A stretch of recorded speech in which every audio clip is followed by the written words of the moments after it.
하나님의 말씀은 빌립보서 1장 20절에서 24절 말씀입니다. 나의 간절한 기대와 소망을 따라 아무 일에든지 부끄러워하지 아니하고 지금도 전과 같이 온전히 담대하여 살든지 죽든지 내 몸에서 그리스도가 존귀하게 되게 하려 하나니 이는 내게 사는 것이 그리스도니 죽는 것도 유익함이라.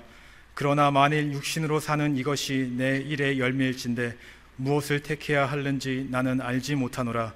내가 그들 사이에 끼었으니 차라리 세상을 떠나서 그리스도와 함께 있는 것이 훨씬 더 좋은 일이라 그렇게 하고 싶으나 내가 육신으로 있는 것이 너희를 위하여 더 유익하리라. 아멘. 할렐루야.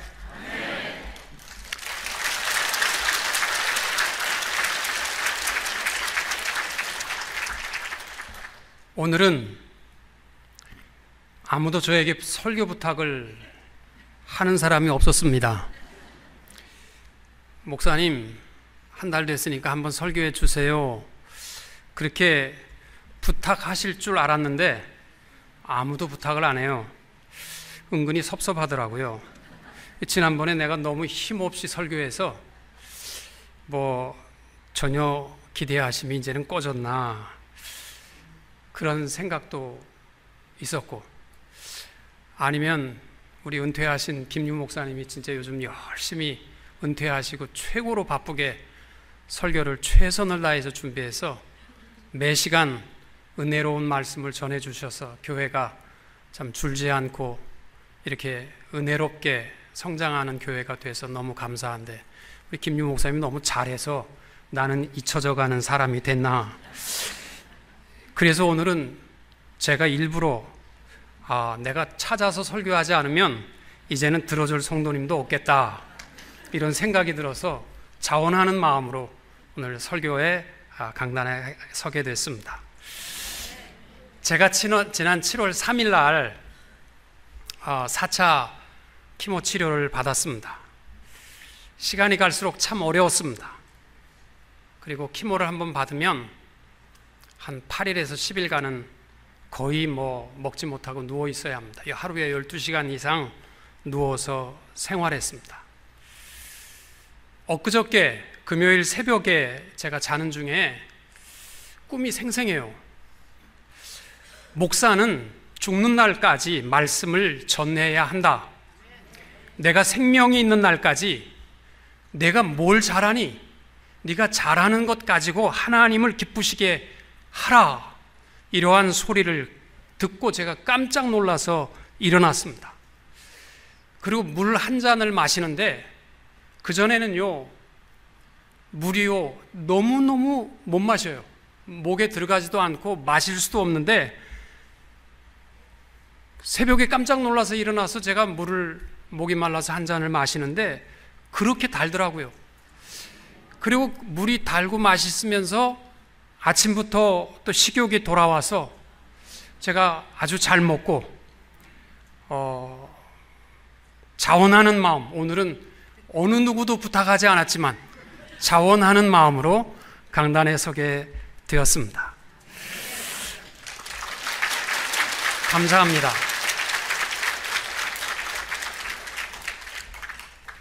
지난 목요일에 CT를 찍었습니다. 1차, 2차, 3차, 4차 가장 강력한 키모, 더 이상 없는 키모를 받았고 4번의 세트가 끝났기 때문에 CT를 찍었습니다. 결과는 여러분이 눈물로 기도해 주셨지만 안 좋았습니다. 암이 하나도 안 줄었답니다. 그래도 감사한 것은 암이 크지 않았다는 것입니다. 제가 아마 키모를 많이 의지했던 것 같아요. 그래서 죽는지 사는지 모르고 열심히 가서 받았는데 내가 사는 길은 아버지밖에 없다. 다시 한번 주님을 의지하는 마음을 주셔서 감사와 영광을 돌립니다. 그리고 교회 각 부분에서 여러분 수고해 주셔서 진심으로 감사드립니다. 저도 매 시간 예배 시간마다 집에서 스트림을 통해서 실황을 그대로 제가 예배에 동참했습니다. 그래서 찬양대 1, 2, 3부에 누가 빠졌는지, 지난주에 제가 누가 빠졌는지 다 알고 있습니다.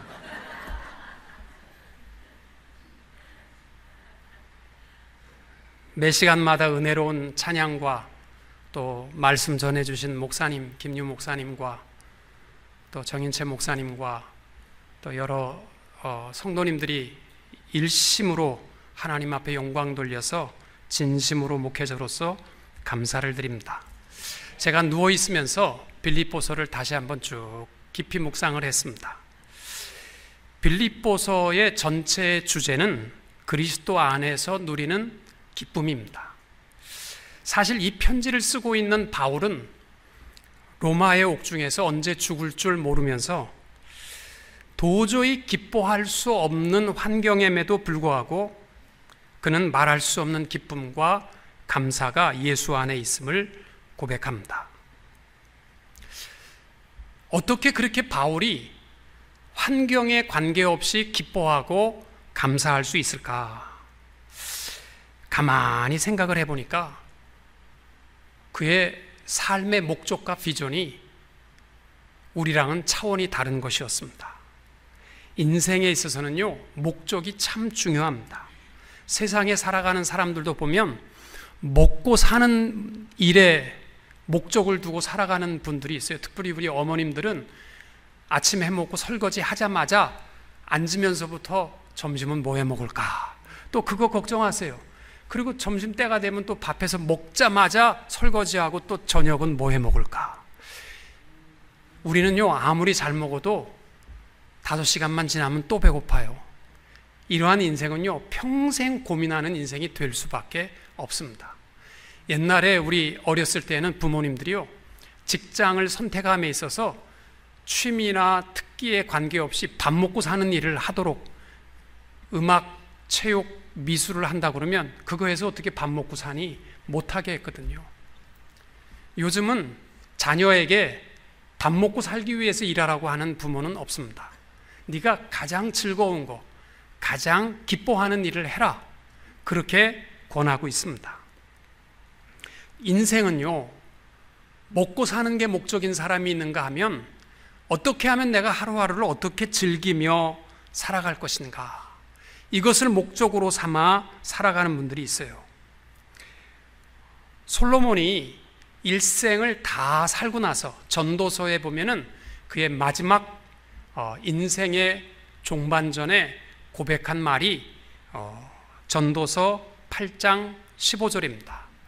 이에 내가 희락을 찬양하노니 이는 사람이 먹고 마시고 즐거워하는 것보다 더 나은 것이 해 아래에는 없음이라. 하나님이 사람을 해 아래에서 살게 하신 날 동안 수고하는 일 중에 그러한 일이 그와 함께 있을 것이니라. 지혜자 솔로몬은 일생을 살고 나서 하는 말이 뭐냐면, 즐겁게 살아가는 인생보다 더 좋은 일은 없다는 겁니다. 저는요, 다시 일어나면 매일 축제로 살렵니다. 제가 건강할 때는요, 그게 감사의 이유인지 몰랐는데 제가 아프고 보니까 물 한 잔 마시는 것도요, 얼마나 감사한 일인지 모릅니다. 그래서 제가 일어나게 되면요, 이제는 물 한 잔 놓고도 감사하고 하루하루 내게 주어진 시간을 축제의 삶으로 살아갈 것으로 결단했습니다. 여러분들도 제가 간절히 부탁합니다. 여러분의 주어진 모든 여건에 감사할 일이 투성인데 우리는 죄성 때문에 감사할 일들을 보지 못해요. 그러니까 여러분, 믿음의 눈으로 바라보시고 그리스도 예수 안에서 모든 일을 기뻐하시고 모든 일을 감사하시고 모든 일을 행복하게 살아가시는 성도님들이 되시기를 축복합니다. 많은 사람들이 그리스도인의 삶은요, 금욕적인 삶이라 그렇게만 생각해요. 그래서 일을 악물고 먹고 싶은 것도 참고 가고 싶은 것도 참고 다 일을 악물고 살아야 된다고 하지만, 그리스도인의 삶이야말로 너희는 무엇을 먹을까 무엇을 마실까 염려하지 말라, 다 아버지께 맡기고 너희는 뭐라는 거예요? 축제의 삶을 살라는 거예요. 이 축제의 삶은요, 무슨 뭐 좋은 차 사고, 좋은 빌딩 사고, 뭐 좋은 집 사고, 그래서 즐거워하는 삶, 이거는요, 일주일이면 다 없어질 것들이고요. 예수 안에서 즐거워하고, 찬송가 495장처럼 높은 산이 거친 들이 초막이나 궁궐이나 내 주 예수 모시는 곳이 그 어디나 하늘나라. 매일 축제의 삶을 살아가실 수 있는 성도님들이 되시기를 주님의 이름으로 축복합니다. 제일 먼저 바울의 소망을 보십시오. 우리랑 다른 점이 있다면 그의 인생의 삶의 목적도, 죽음의 목적도 다 그리스도가 존귀히 되는 것이라고 고백하고 있습니다. 20절에 보시면은 나의 간절한 기대와 소망을 따라 아무 일에든지 부끄러워하지 아니하고 지금도 전과 같이 온전히 담대하여 살든지 죽든지 내 몸에서 그리스도가 존귀하게 되게 하려 한다. 바울은 내가 지금 살아야 할 인생의 가치는 그리스도가 존귀히 되는 거고, 내가 죽더라도 죽어야 할 가치는 그리스도가 존귀히 되게 함에 있음을 고백하고 있습니다. 여러분, 사람은 내 인생의 가치와 소망을 어디에 두느냐에 따라서 인생의 삶의 질이 달라집니다. 여러분, 북한이 왜 저렇게 목숨을 걸고 핵 보유국이 되려고 애를 쓸까요? 그들은 핵 보유만 하면은 주위에 있는 나라들이 꼼짝 못할 줄 아는 것 같아요. 그러니까 거기에 가치관을 두고 있으니까 온 국민이 굶어도요, 그냥 온통 핵 보유에 목적을 두고 살아가는 겁니다. 여러분, 물질에 소망을 두고 살아가면요, 그게 전부인 것 같이 보입니다. 그러니까 이거 없어서 절망하고 좌절하고, 또 어떤 사람은 명예와 권력에, 우리는요, 삶의 가치가 어디에 있고 우리의 죽더라도 죽음의 가치가 어디에 있느냐? 바울과 같이 내 삶을 통해서 그리스도가 존귀히 되게 하는 삶이 될 수 있기를 축복합니다. 이 존귀라는 단어가 메갈룬데세타이라는 단어인데 위대하게 만들다, 크게 한다, 이러한 뜻입니다. 여러분, 우리가 무엇을 먹든지 마시든지 행하든지 나로 말미암아 그리스도가 크게 나타날 수 있는 인생이 될 수 있기를 축복합니다. 이 그리스도가 존귀히 되는 것에 대해서 바울이 하는 말을 보십시오. 나의 간절한 기대와 소망을 따라 아무 일에든지 부끄러워하지 아니하고, 그리고 살든지 죽든지 그리스도가 존귀하게 되게 하려 한다. 예수가 크게 존귀하게 되는 길은 다른 데 있지 않고요, 내가 어디에도 부끄러움 없는 삶이 되셔야 됩니다. 바울이 지금 로마 옥중에서 어떠한 결과를 언제 닥칠지 몰라요. 재판을 통해서 자기가 사형을 당할 수도 있고, 매를 맞을 수도 있고, 쫓겨날 수도 있고, 석방될 수도 있어요. 그런데 바울은요, 사실 로마에 간 것이 억지로 끌려간 것이 아니라 자기가 자원했어요. 그래서 자기가 로마까지요, 호송을 받아서 간 이유가 있어요. 삶과 죽음의 성도들이 가면 죽습니다. 아무리 말려도요, 그는 로마에 끌려갔습니다. 자원해서. 왜냐하면 자기가 재판을 받아서 죽든지 살든지 이거 관계없다는 얘기예요. 자기가 재판 석상에서 아무도 예수를 모르는 로마의 이방인들에게 예수 구원의 복음을 전하면 족하다. 그래서 자기는 죽어도 살아도 재판에 관계없다는 거예요. 내가 예수만 전하고 예수만 위대하면 자기는 그것으로 만족한다는 것입니다.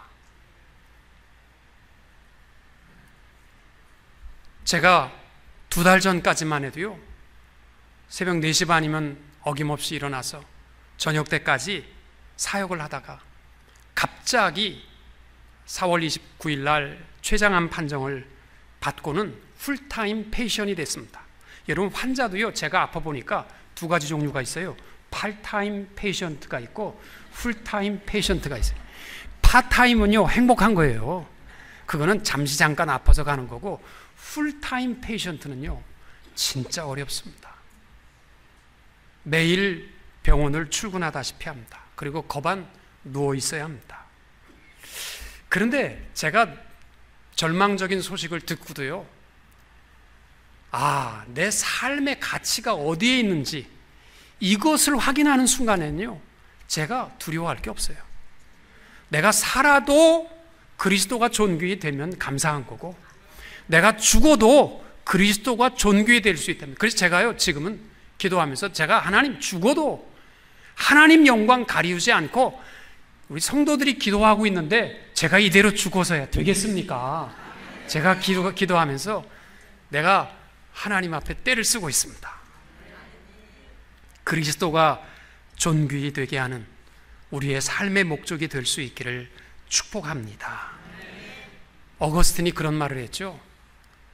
우리 인생에는요, 무슨 고통이냐가 중요한 것이 아니라 어떻게 그 고통을 감당하느냐가 중요하다. 근데 절망적인 소식에도요, 삶의 가치와 소망을 예수께 두면 두려워할 거 하나도 없습니다. 제가 해보니까 두려워할 거 없습니다. 성도님들이 이민생활 힘들다 보니까 그저 매일 걱정이고 두려움인 거 압니다. 얼마나 위험한 일들이 많고, 또 제가 우리 성도님들 사업처를 방문할 때마다 그 위기에 정말 이 범죄의 한복판에서 무방비 상태로 그렇게 하고 일하시는 분들을 제가 보면서 가슴이 섬뜩섬뜩해요. 그분들이 얼마나 신경이 날카롭겠습니까? 그런데 여러분, 인생의 가치를 예수께 두십시오. 그러면 날마다 두려워할 것 없습니다. 우리의 주어진 모든 일을 바울과 같이 내가 재판을 받아 죽어도 좋고 살아도 좋고 예수가 존귀히 되고 크게 되고 내 삶 속에 더 영광을 받으시는 귀한 성도의 삶이 될 수 있기를 축복합니다.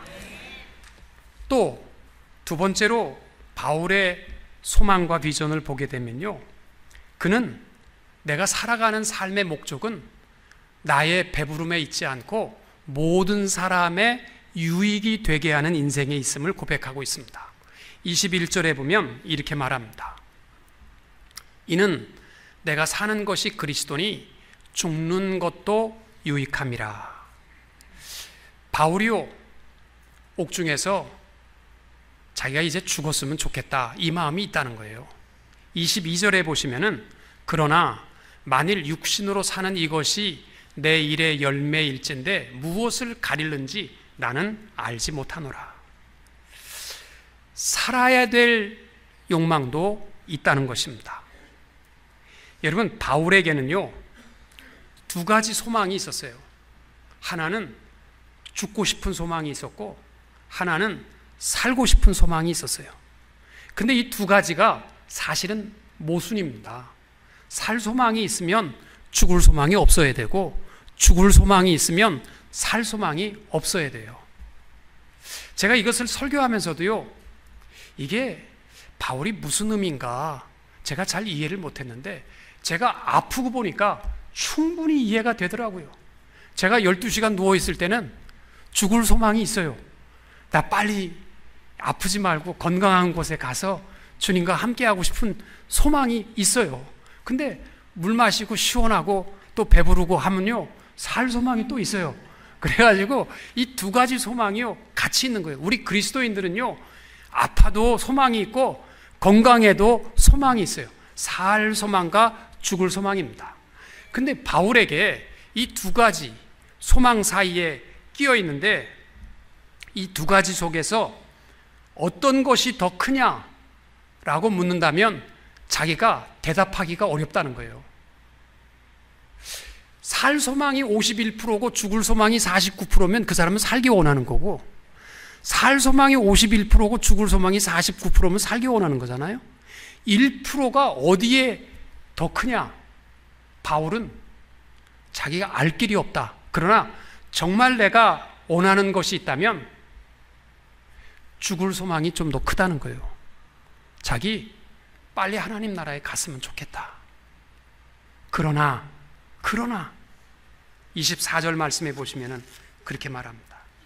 내가 육신으로 있는 것이 너희를 위하여 더 유익하리라. 바울의 결론은 뭐냐면 자기 개인으로는 힘들고 어려우니까 죽을 소망이 있지만 내가 아니라, 내가 배불리 살고 먹고 사는 것이 아니라 내가 살아나게 되면 너희에게 유익하니까, 내가 복음을 전하고 너희를 위해서 내가 생명을 다해서 일하기 때문에 너희를 바라보면 살 소망이 더 크다. 이것이 바울의 고백입니다. 저도 살 소망의 이유가 그것입니다. 저도 살고 싶은 소망이 더 커졌습니다. 이유가 제가 배불리 80까지 사는 게 목적이 아니고 내가 살아남으로 복음을 전하고 살아계신 예수 그리스도를 증거하고 싶은 마음이 있기에 저도 바울과 같이 살 소망을 더 갖기로 작정했습니다. 여러분,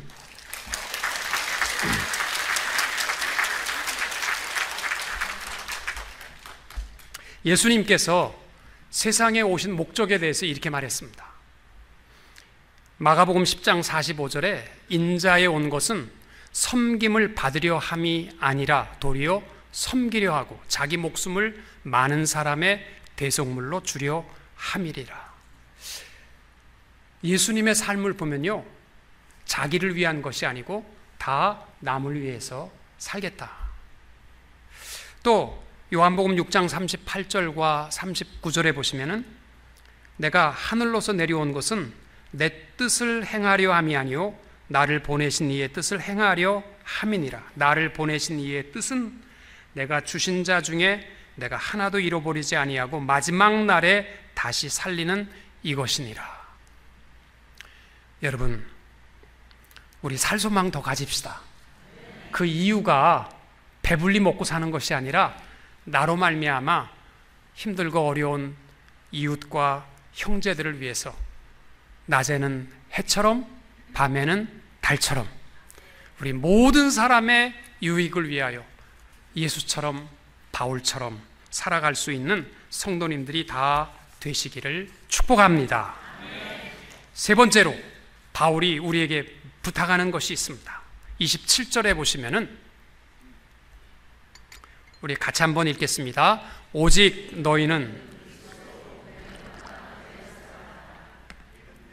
아멘. 우리 성경을 읽고 나면요, 저도 그거 몰랐는데 진짜 축복이더라고요, 말씀이. 그래서 성경 읽고 나면요, 아멘이 저절로 나옵니다. 그러니까 우리 보세요. 오직 너희는 그리스도 복음에 합당하게 생활하라. 이 원어적 의미가 뭐냐면요, 복음에 합당한 삶이 뭐냐면 천국 시민권자답게 살라는 거예요. 이 땅 위에 시민권자로 살아가면요, 아프면 무서워요. 그러나 천국 시민권 가지고 살아가면 두려워할 거 없습니다. 우리 천국 시민권자답게 살아갈 수 있는 성도님들이 될 수 있기를 축복합니다. 고든 맥도날드가 쓴 내면 세계의 질서와 영적 성장이라는 책에 보면 The Sinkhole Syndrome이라는 이야기를 합니다. 함몰 운동이죠. 플로리다에서 실제로 있었던 일입니다. 고층 아파트에 살고 있는 사람이 어느 날 아침에 일어나서 보니까 자기 아파트의 파킹랏이 완전히 꺼져버린 겁니다. 자기의 차도 꺼져버렸고 자기가 걸었던 그 모든 그 파킹랏이요, 완전히 없어져 버렸습니다. 저 깊이 내려갔습니다. 이제는 아파트가 무너질 차례인데 자기는 그 위에서 너무 편안하게 그날 밤을 잔 겁니다. 여러분, 우리 인생이 그래요.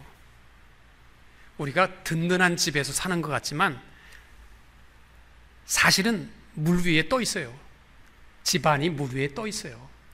함몰현, 싱크홀 신드롬이 왜 생기냐면요, 이 지하수가 마르게 되면요, 이 공간이 생기면 땅이 꺼질 수밖에 없는 거래요. 그 사실 우리는 물 위에, 지하수 위에 떠 있으면서 뭐 이게 대단한 것처럼 여기면서 의지하고 잠자고 편안하게 살잖아요. 여러분, 우리 인생도 어느 순간에 메마르는 순간은요, 모든 것이 가라앉는 순간입니다. 그러나 그날을 향하여 우리가 언제 하나님이 우리를 부르실지 모르지만 그러나 천국 시민권자답게 살아갈 수 있는 성도님들이 될 수 있기를 축복합니다.